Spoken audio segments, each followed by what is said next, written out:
Hello, everybody. We're back for another episode of Always Almost There, day after show. Today's Wednesday, April 26th. I'm at Mount Shasta, California, about halfway in between Eugene and San Francisco-ish, kind of almost halfway. We're en route for my last two shows of this leg, which is, sad that I only have two left, but also it's been amazing doing 8 shows. Neil, how are you doing today? I'm doing great. No San Diego for you? No San Diego. So getting from San Francisco to San Diego with no day in between is a hassle. And flights back to Toronto from San Diego are like double the price as from San Francisco. So Bummer. yeah. Tour closer, man. Well, I mean, they're playing in New Orleans 3 days later, but yeah, does that count? I don't know. I feel like they'll call that when the tour part closer. Of the tour. I feel like it's part of the tour. Like they're playing 2 sets at each. Speaking of 2 sets, Peach just revealed a little bit ago that Goose is playing 2 sets on Thursday at Peach. So that's pretty exciting. Really? Yeah. Do we have set times yet? Because this is all really exciting for me. I mean, they're the headliner, so they'll be at night. Well, yeah, but like what time? Like I don't know. I don't really care. We're seeing 2 sets. Well, we'll keep digging. We'll let people know. Yeah, but we will let people know. Of course, there's been a lot of announcements in the last couple of days. They're going to Europe now. This is like very, very exciting. Big stuff happening. I mean, hey, I looked at those Europe tickets. I mean, you might as well just go out and get them because they're like $20 a piece, maybe $30 max. Yeah. So it's the travel to get there that's the issue, not the tickets. Worry about that later. Let's get the tickets now and then just work out getting yourself to Europe. Why not? Yeah, exactly. Well, Brussels on my birthday. It's a whole thing. I gotta find my way there, but we'll figure it out. Of course, we're not here to talk about Europe right now. We are here to talk about last night's show in Eugene, Oregon. A 4-song second set. Lot of jams. There's a lot of jams to dig into here. So I'm excited to talk about it. We've got a great guest coming on in just a minute. But before we dive in, a quick word from our sponsor today, which is Beekeepers Naturals. Powered by nature and obsessively tested, Beekeepers uses potent ingredients like propolis, pollen, and royal jelly and steers clear of added chemicals. In a day and age where we want to boost our immune system as much as possible, Beekeepers Naturals has many products from lozenges to gut health supplements to support us and tap into the magic of nature. Personally, I don't leave home without one of their propolis throat sprays, which has really been saving my life on tour the past, it's been a week and a half now.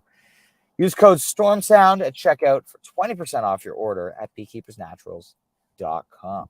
So, without further ado, let's bring on our guest. We've got Jeff. Hi, Jeff. How are you? Hey, Ryan. How's it going? Fantastic. Thank you. It's nice to see you online again. Nice to see you at the show again last night. Thank you again for getting us that awesome spot front of the balcony. Little loge action. Never bad to be like right up against the rail, right? So you got to clean the view. It's true. Neil, you went to bed early again last night, right? You didn't catch any of the show live. I'm not staying up for any of these shows, man. That is a lie. We're gonna get to the weekend, and you're gonna be awake. Oh, of course. Yeah, probably on the weekend, but certainly not during the week. So, for example, and I was saying this on I think the last one. Yeah. I woke up roughly 2.5 hours after the show ended. So there's no way that, I could be a functioning member of society on the East Coast. So folks who are doing it, more power to you. I did do it last year in the West Coast run. I was staying up and going to work. I don't know how I did it because it just doesn't seem possible. Yeah, that was a lot of shows too. And not even official streams. It was staying up, watching someone's grainy cell phone video for most of those shows, which is crazy. Grueling. I really think we need to put a compilation video together of all the day after show segments where I'm poking fun at you for either going to sleep or staying up or saying you're going to sleep and then staying up. And so, I mean, it's pretty much, it's like the bathroom bit, we just do it every episode, right. We might as well just call it a segment and just line it up, Yeah. Neil's sleep schedule today. Neil, what time are you going to bed tonight? Well, there's no show tonight, so it's not relevant. So it's the same time I always go to bed. So, all right, there you go. Soon we're going to be back on the East Coast, so then this isn't even an issue anymore. And then if and I then lived in September, Colorado, yeah, Then in September, well, I mean, September's going to be amazing. If you live on the East Coast, like it's like you're like somebody from, you know, like San Diego. You're like you know, you're in the middle of the day. You're watching shows. I mean, it's like an amazing thing. What are you talking about? You're talking about So, Europe? for example, if Goose is playing on the East Coast, Yeah. and you live in San Diego, oh yeah, the show is very early in the day for you. Yes. Right. It's we got the a Colorado superpower there. It's how Jive Goose has always done it, right? He's got the Colorado superpower. He gets to watch all the streams and still go to bed at like 10 o'clock at night. Right. But now, of course, he's on his hermit retreat in a cave somewhere.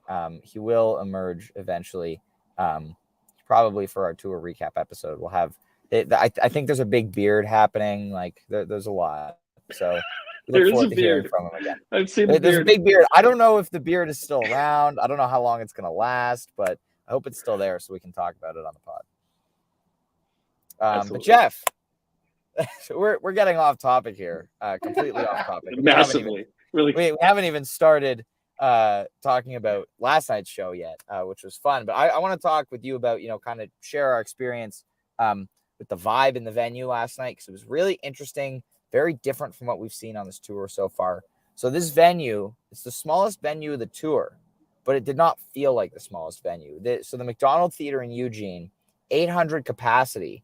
I feel like it could hold like 12 or 1,300. Like the floor was not at like totally sold. I don't think. Like there was plenty of space at the back. Didn't seem like people were too cramped, which is actually a really good thing, especially hearing stories of venues like Boston and other places where it was like packed in like sardines.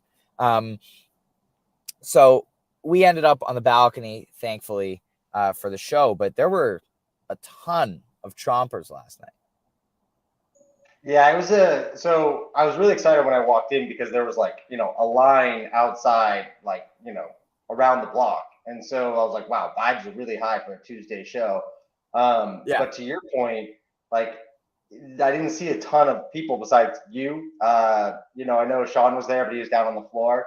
And like, compared to the Seattle folks, like, it wasn't kind of the same vibe. It was more like a local vibe, which kind of had a mix. It had some people really excited to see their first show. Some people seemed to want to talk about during the first show. So I think that the vibes were like good in pockets, and the floor seemed to be like, they were there. But to your point, like between songs, there was definitely some chatty Cathy's going on there. There were some people during songs that were also pretty chatty. It was like, especially in the first set, a lot of people yelling in exuberance. Like the guy right behind me during Rockdale, just going like, yeah, for like 2 minutes straight at the peak of the jam. And it was really annoying. Like, if you're going to sing along, like I sing loudly at shows, like if you're singing, I don't really care. But if you're like screaming like, yeah, like, for that long, like it's a bit much. I wasn't even there, man. I was gonna say, were there any chompers in your dreams last night? No, I was asleep. But if I was there, I might do that during Rockdale. I've been known to do that during Rockdale. Yes. Sometimes it happens. No chomping for kids last night, like so. No, none of that. Well, we can talk about we're gonna talk about the Muscle Milk Man later. So while we're talking about just getting all fired up. Did you get that from the audience?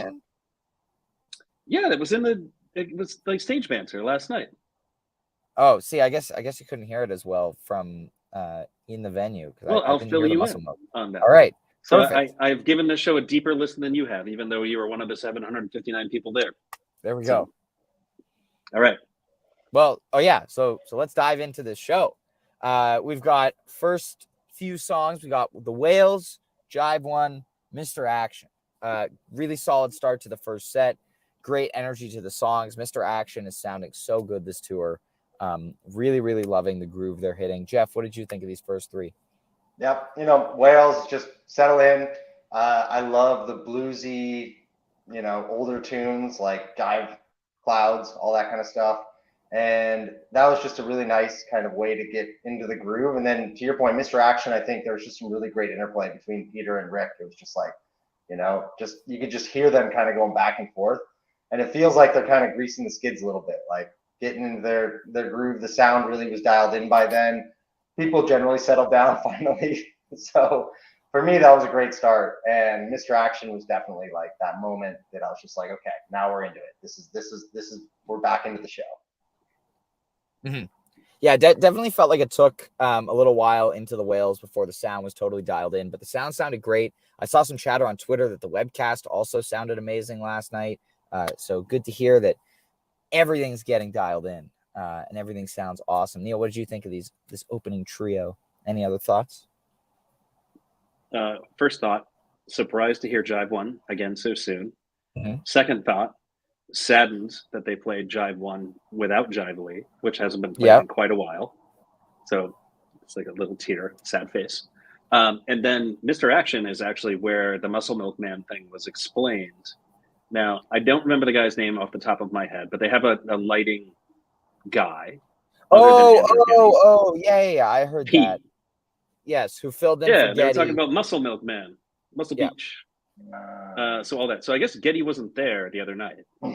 So that's a big deal. Mm-hmm. We need to get the intel on that, why Getty wasn't there. Maybe we don't. It's probably got personal reasons, but it is surprising to hear somebody like Getty not being there because you almost consider him part of the band. Yeah. But so I guess he wasn't there. I guess there was some heroics by Muscle Milk Man, hence the Muscle Milk Man theme the other night.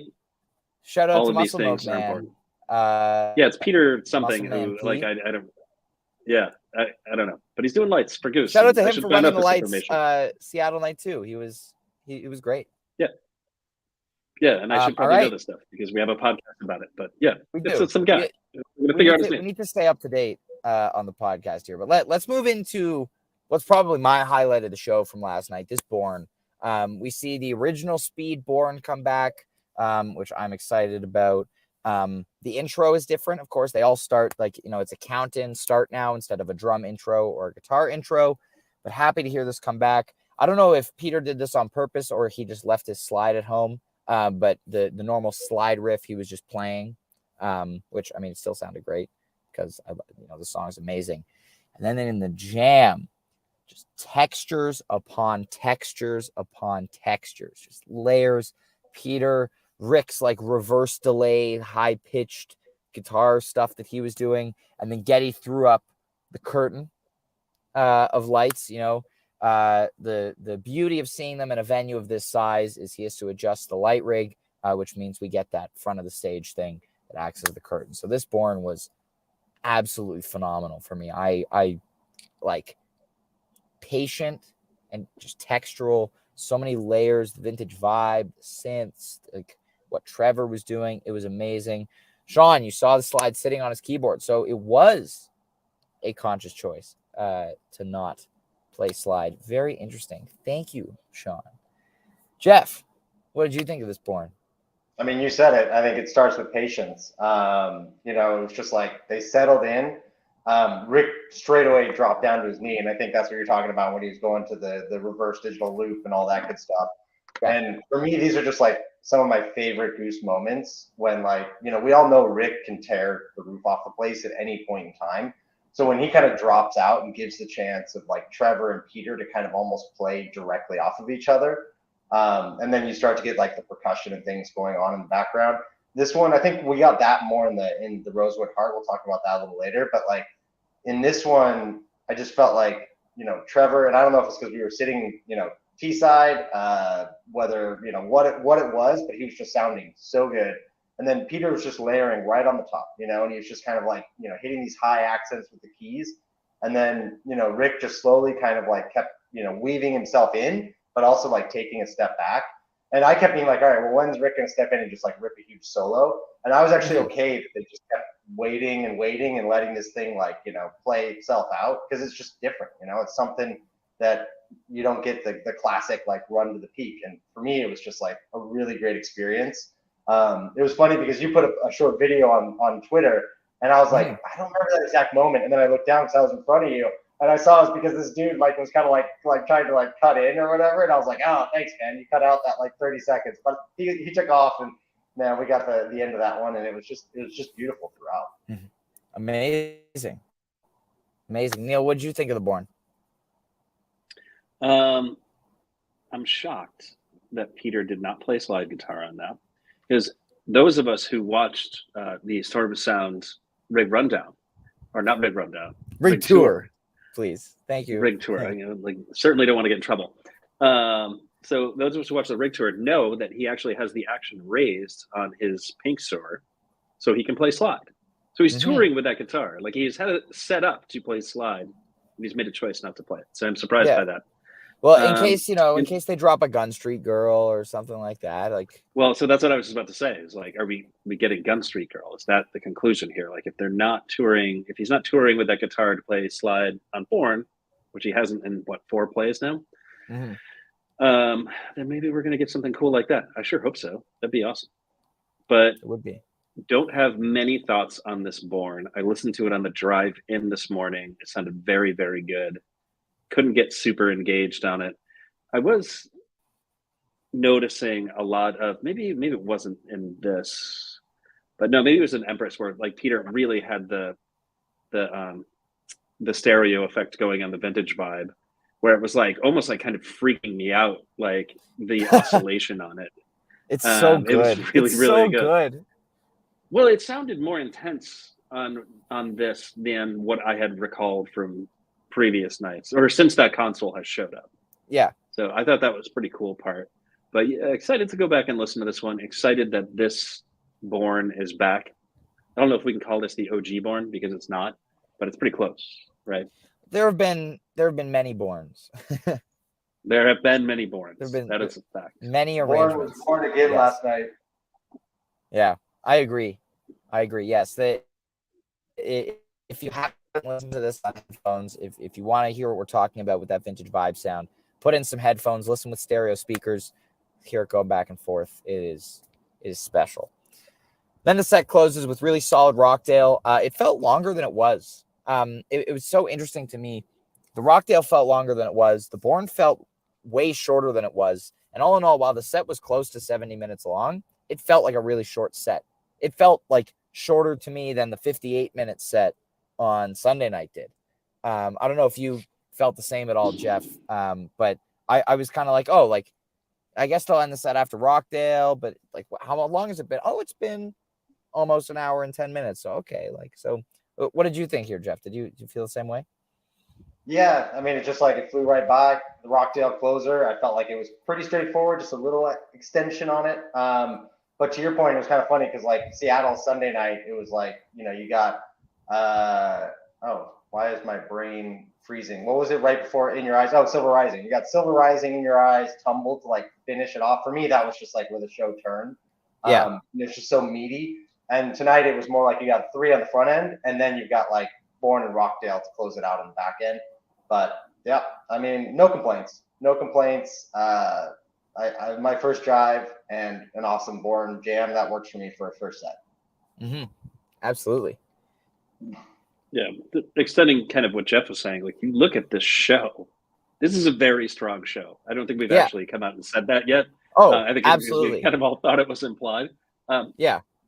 Possibly the best second set I've seen in a while. All right. I don't know. I don't want to go say. Let's put it this way: it's like top tier. If we're gonna do tiers, it's like a top tier second set.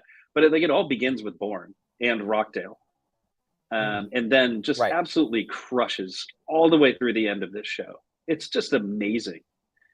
There are no low points. If we're gonna get to it, but I'm gonna bring it up now. Like if your second set breather is Peggy-O, you just saw a pretty fucking awesome show, too. Yeah, and if it's a 4-song second set, and if it's a 4-song second set, and Peggy-O is the only song that's not 20 minutes. Yeah, it's incredible. But it begins with this Born and Rockdale. Yeah. Yeah, I do really quick also want to point out that, like, if you look here, the only footnote in the show last night is noting who wrote Peggy-O. Like, there's no teases, there's no nothing. Like, it's very rare that you see a set list this clean, and so it's interesting. They just came out, dropped the hammer, and then left. Like, there's nothing, right? Like, it's interesting, especially with the amount of teases we've been noting lately. Like, I mean, yeah. I mean, the note shouldn't say the Grateful Dead because they didn't write that song, but that's a discussion for another time. Yes. But no, Semantics. but there's no teases yet. There are no teases yet. Right, Folks are going to go back and listen happen. to this, so you never know. Right. But I mean, that is an happen. amazingly clean set list. Yes, I do agree. And this is how Peter put it on Bandcamp as well. Like no extra notations on his side of anything. So cool. Let's dive into set break here. I know people, Ryan Legvold was asking about the bathroom report. There was a long line for the men's bathroom yesterday, but it moved pretty quick. It was people were getting in, getting out, doing their business. Not bad, not the nicest bathroom, but, it wasn't bad at all. My mom actually said that the women's bathroom had a huge line last night, which is really interesting. Felt like there were a lot more women at the show than normal. It seemed like the demographic also, there were a ton of like Oregon Deadheads who looked like they were on tour in like the 80s. And it's like, okay, we're going to check out Goose now. I want to shout out the Spinners, like Trevor's side on like the far left of the floor. There was like, I don't know, like 8 or 9 of them who just looked like they were having the times of their life, just going in circles. But the number of people with like, long white beards last night was staggering. So Jive was there, right? I think his beard is more gray right now. He's not it's like gray. He's not ancient elder of the community yet. He did Fish Tour in the 90s, not Dead Tour in the 80s. But he'll get there pretty soon. So in Spinners, I was going to make a joke about like Corey being there, but like now I'm just like making fun of my friends. Oh no, but we can do that on the next episode when he's spinning at the Warfield. When he's actually at the show, spinning at the show. Great. Looking forward to that. Yeah. You should drag him onto the podcast. It'd be wonderful. That's a fantastic idea. Shawnee Mac, 3 out of 10 would not recommend the men's bathroom at the McDonald Theater. Jeff, what's your bathroom report? Yeah, well, I mean, it was definitely a theater built in 1925, and we can confirm that in every aspect of just the way the room's laid out, the seats, the bathrooms, the bar lines. Like, I was glad I had to keep it pretty tight to drive back last night because, like, the line to get a beer was definitely long. It was longer than the bathroom. Right? It was. There were definitely some people who are out to party on a Tuesday night. There's no doubt about that. But to your point, like, compared to say Seattle, like there was just so much, like, so many like Dead shirts. Really, I think that was probably the predominant merch more than like, in Seattle, I really noticed that it was like Goose. It was clearly like, fans. I think that we've probably covered this, but it was definitely like, hey, I'm in Eugene. I've heard a lot about this band. I'm going to go check them out for the first time. Yeah. And I was definitely getting that vibe. You also had this like couples vibe going on, and I don't know. It was definitely, it was fun. It was interesting. Like, people were having a great time. Interesting. To your point, like I could not take my eyes off the Spinners. Like we were also on the same side, and they were just like having. I mean, one of them was like spinning from like literally an hour before the show even started, and did not stop through. So, and she was definitely silver haired. So kudos to her. That is an insane amount of energy to dance for 5-ish hours, 4.5 hours straight. Yeah, it was a long time. They were enjoying themselves. Yeah, it's hard to, when you have that kind of vantage point, it's hard not to watch the people who are like spinning around crazily and like, with huge smiles on their faces. So it was great to watch. But let's dive into this. I know Neil is very excited to talk about this Empress as a noted Empress fluffer on this podcast. Neil is ready. But this Empress, I will say, I was a little bit upset when they started Empress to open the second set. We've had it played on a lot of short gaps lately, and we've seen a lot of these 20 to 23 minute versions or so that don't really deviate a ton from Empress, right? Like they stay pretty much in just kind of extended jam, which is great. I love Empress, despite like not as much as Neil, but I love Empress. This is the first time I've been kind of disappointed to hear them start it up at the show. Now, approximately 10 minutes later, I was no longer disappointed. They go through the usual. Trevor takes an amazing bass solo. Peter takes a nice keyboard solo. This time he actually did it on the whirly patch on the Nord instead of piano like normal, which is interesting to note. Rick starts his guitar solo, and then they go off into this minor key build, whatever. And it's like, okay, they'll probably build this for a minute, then peak it and close it out, whatever. And then they keep going in this minor key zone. And it just opens up like just this amazing space they reach, amazing vintage vibe from Peter, and it builds, and you get like synth coming in, like the weird synth noises. And it just builds and builds and builds before like just erupting back into the end of Empress. I thought it was an amazing version, definitely the best version in a long time. Jeff, what did you think of this Empress here? So I'm going to pass this one to Neil because like I feel like he needs to fill us in if he is the Empress fluffer here. But one thing I will say is like if there were any chompers to start the second set, Goose shut them the F up with this one. And it was like they were not going to let people talk for the next 20 minutes. And yeah, definitely quieter. Yeah. All right, so we're going to talk about Empress, right? You so sound so excited about it. Of being an Empress fluffer. I think I was like one of the first people to get really, really tired of Empress. 100%. And like early on. Because you were tired of it in 2021. I was tired of it in 2021. It's completely your fault. But yeah, man, it's always the same. It's not anymore. It's not always the same. I'm sorry. There are a couple of versions from last year that are pretty good. This is probably my favorite version that I've heard yet. It has all of the elements better than Perry. See, like people are really excited about Perry, and I'm not. And actually, I don't think that's the best version other than this of Empress. So, yeah, I don't know, man. There were better things to talk about from Perry. I'll say that for sure. Well, okay, obviously. But this is exciting. This is exciting stuff because, like you said, when you're starting to hear the song now, you're kind of like, oh, like again, you know, you're going to get the same thing, and it's going to be about 16 to 18 minutes. And these are all things that I've heard before, but not anymore. Or 26 in this case, right? Ish. Like, I don't know what the exact count is, but it goes to all the cool spaces that we love to hear the band go to. There's no excuse for them to never do that again. We should have amazing Empresses going forward. I'm really excited about all of this. I love it. Yeah, this is a really amazing jam. The other thing, we were talking about the makeup of the crowd. I wanted to throw this in there when we were talking about the second set thing. So Goose has played Eugene once before on the tour that they were opening up for Pigeons right before lockdown. So it was February 19th. There were 600 people in attendance, assuming that it was sold out. I don't know if it actually was. So, and if everyone was there when Goose was playing. Right. So minimum 350, probably closer to like 500-600 people from Eugene seeing their first show, assuming all those people are from Eugene. So pretty cool. And it's also been like 3 full years. You never know. People might move in, they might move out. But the point is, many, many people seeing their very first show. We kind of talk about this a lot when we talk about bigger venues where it's just like really easy to say like, yes, thousands of people just saw their first show, Sculpture Park or Red Rocks, for example. But this one, also worth noting that crowd was probably pretty stoked to see their first show. Yeah, I'll just add on there that my first show was just after that Eugene show. It was up in Portland at the Wonder when they opened for Pigeons. And there were maybe 100 people when they started playing and probably a couple hundred by the time they finished playing. And so I'm guessing same thing in Eugene.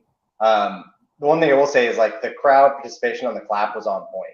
So there was at least a chunk of them that knew what to expect. Like they didn't just like all of a sudden go, oh, I should clap now. Yeah, Oregon got a lot of worth doing the drive. Yeah, so Shawnee Mac says met a lot of people from Portland and Bend, which makes sense. Goose played in Portland 3 times last year. Bend last February, great show. Check out the Madhavan and No Rain for that one if you haven't heard them, and if you haven't, you really should. But let's move on in this second set. Next up, we get Rosewood. This jam to me, I kind of had a moment partway through the jam where I was like, "Holy shit!" Like. The 5 of them just sounded so locked in. From minute 1 of the jam, it didn't feel like one of them was leading while, like, obviously Rick was at the forefront of it, as he tends to be. It just felt like they all were like, all right, Rosewood, let's go, and just went together in perfect lockstep. I want to shout out Jeb in this Rosewood. His percussion playing is phenomenal in this jam. He is very, very present in the improv, adding lots of awesome layers. So shout out to Jeb, who has been really crushing it in the last couple of weeks. But this Rosewood was amazing. Repeated peaks, amazing energy. Like I keep saying amazing. I don't have other adjectives to describe it right now, but it's all about that groupthink that they got into. They don't tap into it a ton right now. They're still working on getting to that point, but they tapped into it during that Rosewood last night, and it was phenomenal. What did you think? Yeah, for me, this was right up there with Born with the highlight of the show. Like right after they got through the lyrics in that very first jam section, again, just like they dropped out, and it almost had like a Latin percussion feel. Like between Spuds and Jeb, it was just like, I don't know. For me, it was like I closed my eyes and it just was like, yes, this is just such a nice moment. Because like I think almost when they started singing it, the crowd kind of like started chattering again and all that kind of stuff, just because I think they needed a breather after that huge Empress.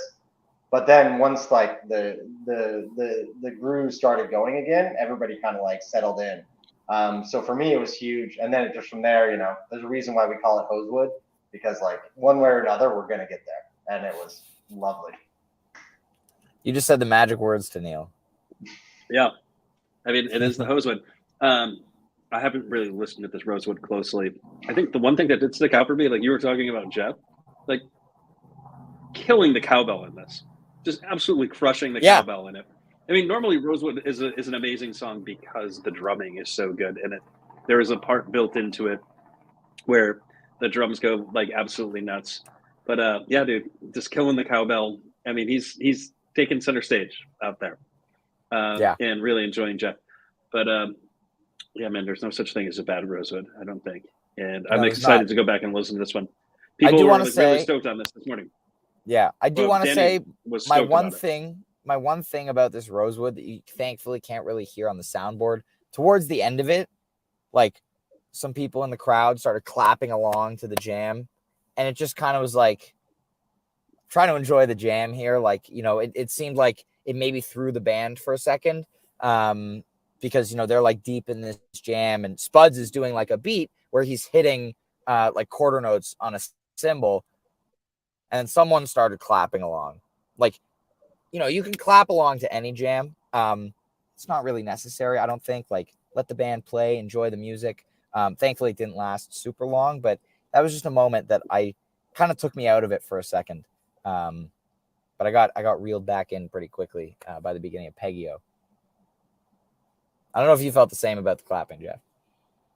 I think I was one of the guilty ones that fell into the throwing a few claps in there. I had my eyes closed, and I don't know. But you're right. Like the band wanted to go a different direction, and it was like kind of once you figured it out, I was like, oh wait, settle down. They're not looking to lock in with this. There you go. Westies love to clap. Yeah. Yes, Haps. Kind of like when people sing super loud near you. Totally disruptive to your show experience. We're gonna get to that in Arcadia, Haps. Yeah, I definitely had some loud singers in the road behind me. Brian Guilty. Let's is talk a loud about singer. This Peggy-O first. He's traveling the whole country, coast to coast, to let everyone know just how loud he sings during songs. And if you think this is an exaggeration, and I'm just picking on Ryan, not. Come to a show, and you will see it is not an exaggeration at all. So we should have gotten Haps in here to talk about Peggy-O. Because he is the resident expert on Peggy-O analysis. He's listened to every Peggy-O ever. He loves it. Song. It's a shame we don't have Haps on for it. At least just to hear his feeble attempts at. I want to dispel this really quick. Young Ryan is a chomper. There's a very big difference between singing along and chomping. Just for the record. I would like to make that very important distinction. I was about to say like a whole bunch of things, but I'm not going to. So do we want to talk about this Peggy-O or what? Yes, let's talk about this Peggy-O. Oh my God, Peter's guitar solo just was perfect. Like we hear Rick solo all the time. We don't hear a really melodic and beautiful guitar solo from Peter in like any other song. Stuff like So Ready, Yeti, Doc Brown. Those are just him ripping like really shreddy stuff. This was like just melodic and beautiful, and his tone His tone is so good. But man, like I absolutely adored his guitar solo in this Peggy-O, and this was my first time seeing the song. Very happy to catch it. Yeah, amazing rendition. Jeff, what did you think? Yeah, I mean, I don't even know how you picked up on it, like on the first. I don't know if it was the drum beat or what, but you knew, like, you called Peggy-O right away, and I was like, I'll take it. This is, a lovely little breather. When you're sitting between 20-minute jams, it was like the only chance for me to escape. And the irony was, I ran into an older guy in the restroom who was like, "Hey, do you know what song this is?" And I was like, "Is this a name 3 songs test?" I'm like, "Yeah, it's Peggy-O. The Dead played it." And he's like, "Oh, okay." And I was like, okay, that is very weird, considering that half the crowd is Deadheads. Right. But just beautiful, to your point, Peter. I mean, you love it when you get a 4-song set, and then you get a great breather, and you can't ask for more than that. Neil, what did you think of the Peggy-O? Yeah, dude, I love Peggy-O. It's one of my favorites. It's so good. If you're not on the verge of tears by the end of Peggy-O, except for the one they did with Bobby, which, like, not gonna go there. But, like, if you're not on the verge of tears by the end of Peggy-O, then, like, you have no feelings. Or you're happy. I know one person watching the podcast right now who has no feelings. So yeah, right. Love him anyway. Anyway, then we get Arcadia. Yes, I sang very loudly during this song. It was incredibly due. And Jeff, do you play Fantasy Goose? I do, but only sporadically, because again, West Coast, like, I'm finishing up my day and I'm like, oh, I didn't get my picks in again. So right. If you did play last night, would you have put Arcadia on your picks? I did play last night. Arcadia's number 8. Definitely. There you go. Easiest 8-pointer of the tour, right? So what kind of idiot wouldn't put Arcadia on their picks? It was not the easiest 8-pointer of the year. We discussed this already. I sent you a list. You know what was easier? No, actually, this is a jumping off point. On Ryman Night 3. This is a jumping off point for an actual serious discussion about how setlist structure has changed in 2023. Yeah. So I sent you a list of approximately, 14 songs that have been played more times this year than Arcadia. Yeah. Which historically is, like, one of the top most played songs that they have. It's not up there with, like, Hot Tea, but it's in the, the Madavon range. And so it had only been 4 shows since they played it. Doesn't necessarily mean it's going to get played. It's only been played 4 times this year. 4 plays. 4 shows. It had been 4 shows, or 5, depending on how you want to count it. You would call it 5. I would call it 4. Last night was my 6th show of this run, and I hadn't seen Arcadia yet. I'm gonna have to consult my spreadsheet, Ryan. I'm pretty sure Neil. I love being able to put Neil on the spot like this while we're live and just, like, point out that he's not as good as Fantasy Goose as he thinks it is. Thinks he is. I will tell you that's 2 incredibly due 8-pointers this year that he's just left off completely. Like, you got to know the strategy. Oh, dude. Like, when they played Madavon finally after, like, what was it, 7 or 8 shows? Like, that one was crazy. Like, the fact that you all kept picking it was bananas. But, like, the fact that you didn't. I'm sorry. It had been 5-show gap there. Last play 416 there, Ryan. It was so. Yeah, I mean, I guess so. I think everyone would agree with you. Right? I think everyone would agree except for you. That have been played way more. Thatch has been played 2 times. Yes. Animal 7. Flow down. 7. Rockdale, Pancakes, Hunger Sight, Drive, Creatures, Silver Rising, Hot Tea, all 6. And then there's roughly a dozen more, not even, like 15 more that have been played 5 times. Arcadia only 4 times in the year. So the band is doing very different things with their set lists. I think that's the important thing to take away from just arguing with each other about Fantasy Goose. But it's fun. Like, songs like Arcadia just, like, aren't getting played nearly as much as they used to. Madavon not getting played nearly as much as it used to. And then, of course, the numbers are padded a little bit because Madavon got played on back-to-back days, but it didn't really. Right. So yeah, this is, like, really interesting and cool stuff. This is the first time this has ever really happened. That's, like, set lists have completely changed. Mm-hmm. We saw some of it last year with some songs like, Jive 2 kind of falling out of the rotation for a while, and like Travelers dropping for 30 shows, No Lead the Way for 50 shows, or like Doc Brown, like whatever. So they have been changing you're stuff, talking but about you're a handful of songs. But like the old standbys all of a sudden aren't anymore because they've got songs that are bangers, like, Pancakes and Rockdale and things like that have all kind of come out in the last 2 years. Yeah. Lead Up, Feel It Now. I mean, there's so much good shit now. It's just nuts. Yeah. And it's just funny that like songs like Arcadia now aren't in every third or fourth show song. Mm-hmm. That is some shocking stuff. But it was great last night. Didn't go too far from Arcadia, but 20 minutes. It was hot. The peak went around a few extra times than it does normally. It felt like, but man, this was amazing. Jeff, what did you think? Besides the annoying guy singing behind you, I gotta say, like you said, singing is a lot better than chomping, so I'll take it 10 out of 10 times.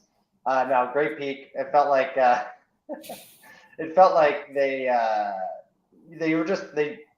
cut a lot out of the set list. Not gonna lie, there are a few of those songs that you and I both wanted to see that got cut, and that's okay because they just used the extra time to let it breathe and go back for a couple extra peaks. So never gonna complain about an Arcadia. I think the last one I got was the last show at the Wonder, which was the last time I said to my brother-in-law Carl, who was with me last night, I was like, we're never going to see them in a venue this small, and I guess we got one more shot at it, but that's probably the last one. Awesome. Yeah, you mentioned the songs that got cut. I did want to say the first set was played by the book. Oh, you haven't seen it yet? Okay. No, I've been busy all day, so I haven't been able to see it. So I'm the first set, actually hear this.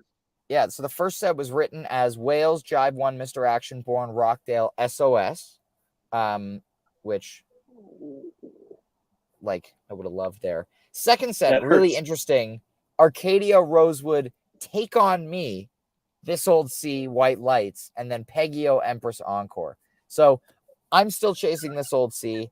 I can't believe they cut it again. I really hope it comes in San Francisco. I am so surprised to see Take On Me popping up again so soon. Just got busted out in Cleveland for the first time since 2019. Did not think it was going to come up again this quickly, which is so interesting. Neil, you got any opinions on that now that you've seen the written set list? Yeah, you got screwed. Yeah.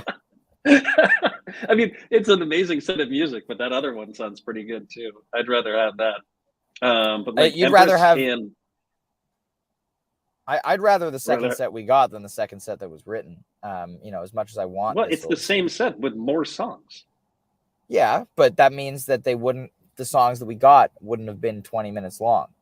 Well, we haven't talked about that too. This was a short show, so they could have fit some more songs in there. They could have slipped a Lee in there after Jive 1. That was a really short first set. So I feel like they could have got those songs in there, but maybe they're tired. Maybe they want to get off the stage. They ended up hitting curfew. White Lights Encore. The guy behind us was very, very excited about the White Lights Encore. Like, thought he was going to shatter my eardrum. But solid White Lights. Great closer. Energy was high. Vibes were high, of course. But it was a lot of fun. This, that's probably going to happen. This I hope so. Moby in San Diego. So. I will cry, probably. Oh, you've seen a Moby. Yeah, I know, but I want to see more Mobies. Who doesn't? All the same. Who doesn't? Apparently, they played Moby at an after show last night.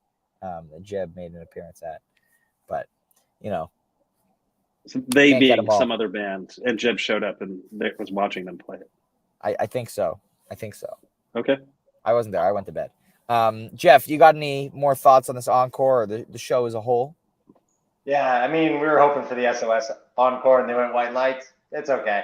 The one thing I'll just say is, like, for me, like, what represents how tight the band is playing right now is, like, if you listen right after Peter takes the keyboard solo to start the White Lights jam, like, they all lock in, like, in sync. Like, I don't even know. It's just like there was this moment where my ears were just like, they just went like this, like, whoop.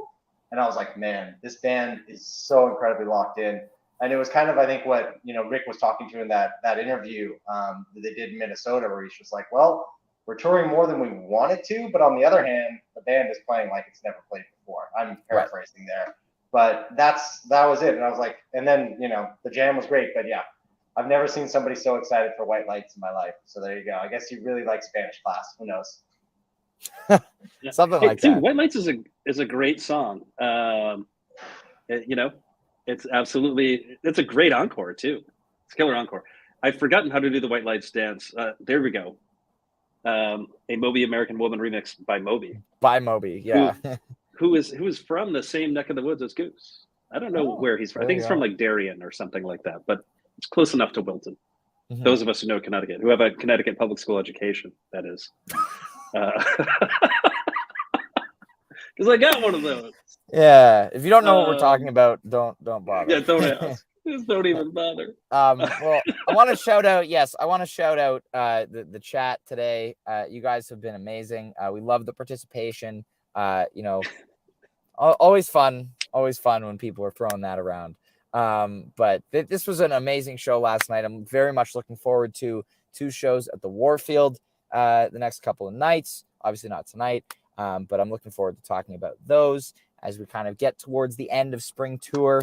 And then, like, this is crazy because this is the last big tour of headlining shows until September. They're playing a lot of shows in June, but like most of them are festivals. So sad face. Sad. Hopefully, yep. I'm what I was thinking about the other day is I'm hoping with all these festival shows, and I think we'll talk about this more on our tour recap episode, but I'm hoping these festival shows and playing all these festival shows doesn't kind of make them regress a little bit. If they're playing all these crowd pleasing sets, lighter on the jams, whatever, I'm curious how they come back in September. And if they lose some of the momentum that they've gained on this spring. But that is a talk for another episode, of course. Thank you so much, Jeff, for coming on today. It was lovely to see you at the show last night. Great to have you on today. Thank you, Jeff. We appreciate it. Thank you both. It was a pleasure.